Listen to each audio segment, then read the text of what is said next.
Hi everyone, in this video I'm going to be showing you how to make a beautifully light coffee cake. Now this is something that my family love and I'm making this one for a friend's birthday. It's decorated just with some walnuts and some pecans and some coffee buttercream. It's really simple, but sometimes simple is best. I'm going to go through the ingredients with you and then do a close-up so you can see exactly how I make it and decorate it.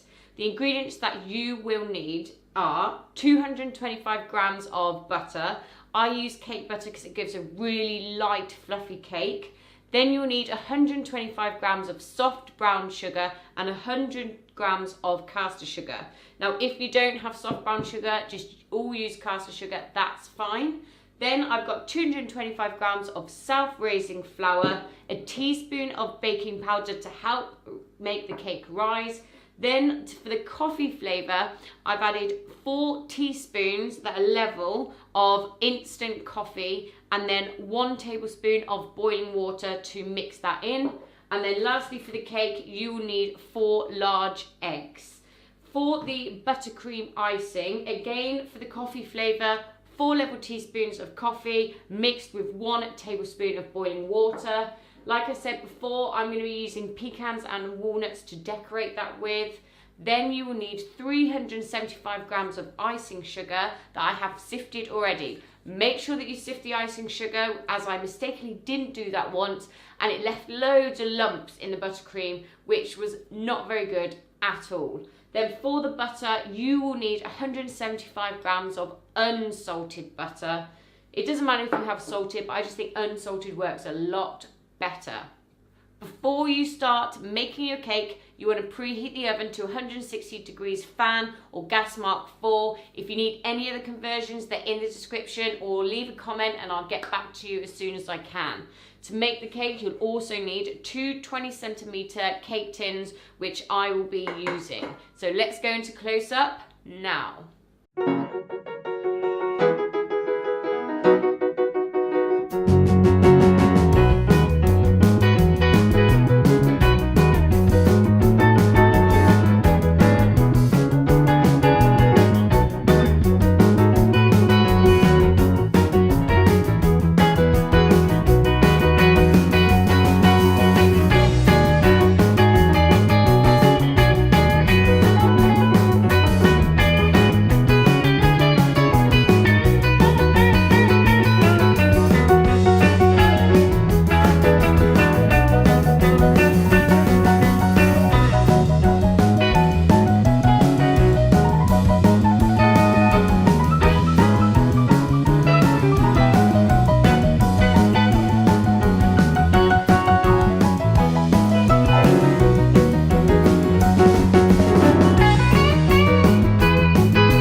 The cakes are baked to perfection. I let them both cool in the tin on a cooling rack for 5 minutes and then I turn them out and I've let them cool for a further 15 minutes at least. The longer the better, because you don't want to pipe on buttercream onto a warm cake. Now I always start with the topping first to make sure I've got enough icing so it looks the best. So all I've done here is I've got a star nozzle and I've got my coffee buttercream, which I showed you how to make earlier. Now going around the outside first, I'm then going to pipe on little small circles in a circular motion, and I think this just gives a really, really good appearance. Then I'm going to work all the way in.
And there we have it, a beautifully light, fluffy, simply decorated coffee cake that's really easy, that I think anyone could make. Now, one thing that has helped me is this piece of equipment, and the link to buy one of these is in the description below. And this is just a godsend. So it helps you move the cake when you need to, put it on a plate or put it onto whatever you need to decorate it on. I absolutely love this. Instead of trying to fiddle and pick it up with your hands, you scoop that underneath and it makes it so much easier. If you like what you see, make sure you subscribe. I post videos every Tuesday, Thursday and Sunday. So I will see you again for my next recipe.